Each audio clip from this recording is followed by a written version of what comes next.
Advanced pain clinic నొప్పి మాయం surgery దూరం ఫర్ అపాయింట్మెంట్స్ 9155515563 ఫస్ట్ ఫోన్ మా ఇంటికి వచ్చింది. అప్పుడే మారిందా మీ పేరు? దివ్యవాణి అప్పుడు మారలేదు కదా, అంతకు ముందే ముందే మారిపోయింది. అంటే నాకు ఫస్ట్ నేను చేసినప్పుడు డాన్స్ రాజా డాన్స్ అని చేశాను. అనుకోకుండా మొన్న వినోద్ రాజా అని బెంగళూరు ఒక ప్రైవేట్ మీటింగ్కి వెళ్ళినప్పుడు కలిశానండి. దాంట్లో అప్పట్లో చిరంజీవి గారు సిడీ తెప్పించుకొని చూసారు ఆ అబ్బాయి డాన్స్కి. లీలావతి గారి కొడుకు కన్నడ రాజ్ కుమార్ గారు.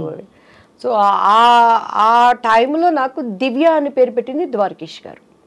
ఆయన భవ్య అని ఒక అమ్మాయిని పరిచయం చేశారు. సో దివ్య అని ఆయన పెట్టారు. మమ్మీకి వాణి అంటే ఇష్టం, దివ్యవాణి అలా అయిపోయింది.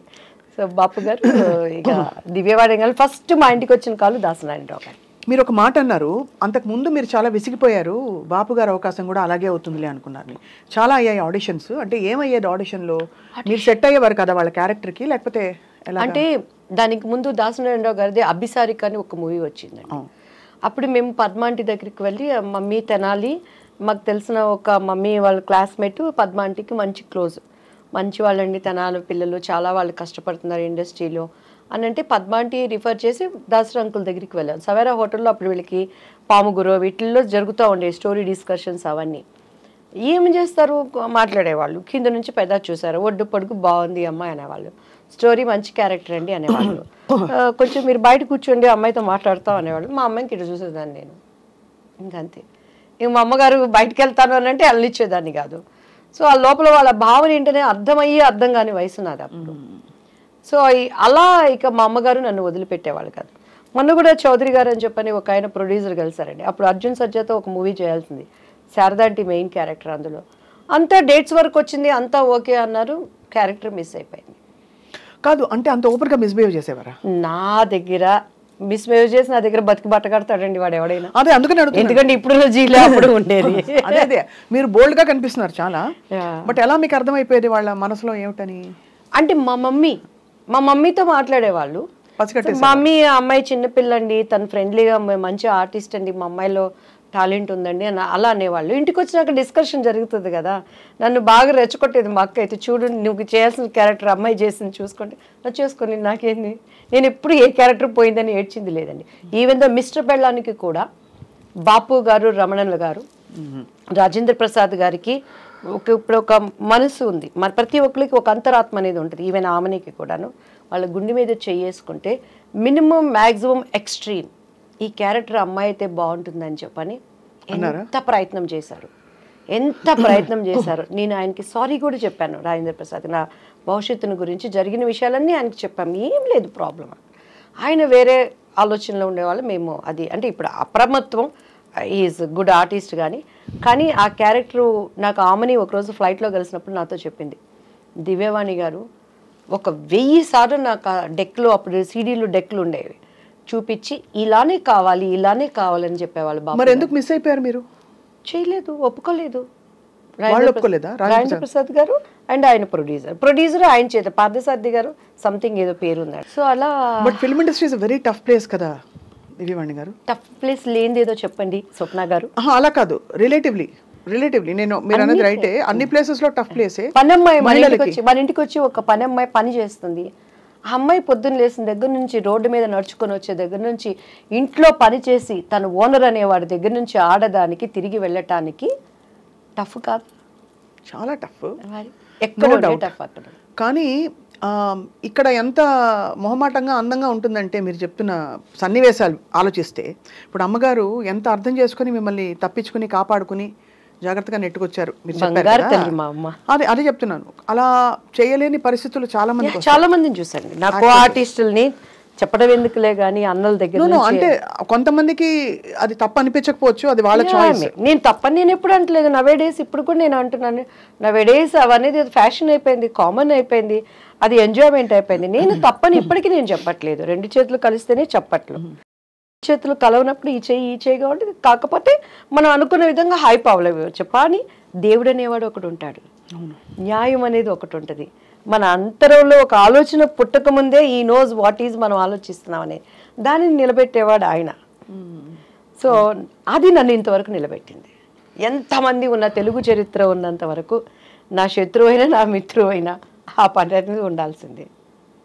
నన్ను అంగీకరించే వాళ్ళైనా అంగీకరించిన వాళ్ళైనా ఆ పాట అనేది దేవుడు అలా దానిని జతపరిచాడు అనుకుంటానండి. అండ్ ఎస్పెషల్లీ బాపు రమణ గారు అసలు ఇండస్ట్రీకి వాళ్ళు విరుద్ధమైన వ్యక్తులు, అంటే వాళ్ళ మనస్తత్వాలు అంత స్వచ్ఛంగా ఉంటాయని. స్వచ్ఛమైన మనుషులు. నాకు జరిగిన అన్యాయానికే మళ్ళీ పాపం వాళ్ళు పెళ్లి కొడుకు మూవీ తీసి అందులో నాకు తెలిసి లాస్ వచ్చింది. అదే అప్పుడు బంగారు పిచ్చి కానీ విజయ నిర్మల్ గారు చేసిందనమాట.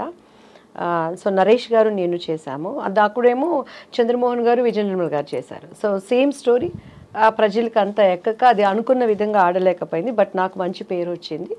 దానికోసము వెంకటరమణ గారు తన పక్కనున్న సైటుకి అప్పుడు ఫైనాన్షియల్ దీనికి బాపు గారు ఇచ్చేశారు. అంత స్నేహబంధం వాళ్ళు అసలు చూస్తే రిలేషన్స్ అనుకుంటాం కానీ స్నేహితులు అనేది చాలా రోజుల వరకు నాకే తెలియదండి. సో అన్నీ ఉన్న విస్తరాకు అణిగి మణిగి ఉంటుంది అనడానికి. అవును, ఇండస్ట్రీలో ఉండే పద్ధతులకి విరోధమైన వాళ్ళు అండ్ నాకు మనసున్న మనుషులు. నేను బాపు గారితో న్యూ ఇయర్ టైంలో ఆటలు కూడా ఆడాను ఆయనతో. మొన్న కూడా రోజా ఒకసారి దుబాయ్లో బాపు గారికి లైఫ్ టైమ్ అచీవ్మెంట్ అవార్డు ఇస్తున్నప్పుడు చెప్పింది, ఒక ఆడది అందగత్తె అంటే ఎన్ని అవార్డ్స్ రివార్డ్స్ వచ్చినా బాపు బొమ్మ అనేది అది ఒక క్రెడిట్. అది దివ్యవాణి కొట్టేసింది. నాకు చాలా జెల్సీగా ఉండేది. ఫుల్ లెంగ్త్ నేను క్యారెక్టర్ ఆయన దగ్గర నేను చేయలేకపోయాను. అఫ్కోర్స్ ఆ తర్వాత నేను అదేంటి ఒక మూవీ చెప్పిందండి ఎన్టీఆర్ గారిది ఏదో, దాంట్లో నేను ఒక సాంగ్ చేశాను నేను అని చెప్పాను. అని అంటే ఆడవాళ్ళంటే అందరూ అందమే, అందరూ బాపు బొమ్మలే.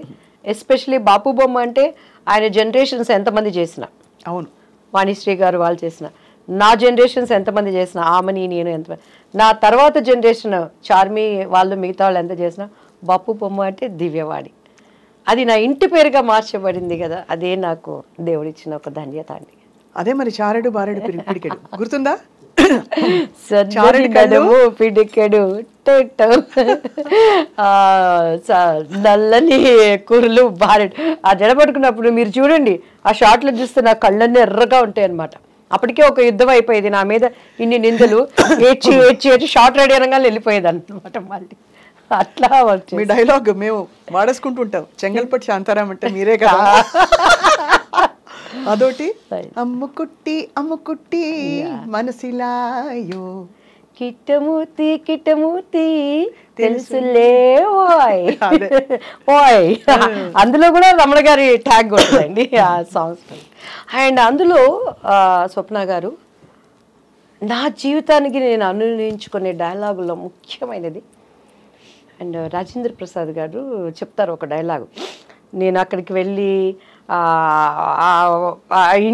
డ్యాన్స్ నేర్పిస్తూ అక్కడ ఉన్నప్పుడు మంచి చెడులు రాసులు పోసుకొని ఉండవట.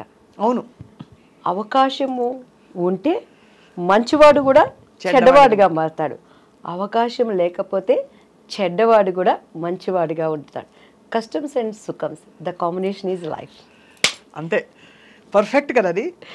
నా జీవితంలో ప్రతి చోట ఎదురయ్యే బిట్స్లో ఎంత అనుభవంతో ఎంత జ్ఞానంతో ఆయన ఆ డైలాగ్ రాశాడు. ప్రతి మనిషికి ఒక్కొక్క మనిషిలో ఉండే కలర్సు, నటన, నా బిడ్డలు కానీ బయట వాళ్ళు కానీ నమ్మిన వాళ్ళు కానీ బయటకు వచ్చేటప్పుడు అంతా మంచి చెడులు రాసుకుపోసుకొని ఉండవు. అవకాశం ఉందంటే మంచోడు కూడా చెడ్డోడు అయిపోతాడు, అవకాశం లేకపోతే చెడ్డోడు కూడా గప్చిప్ సాంబార్ బుడ్డి. నేను సాంబార్ బుడ్డి. సో అలా లైఫ్లో.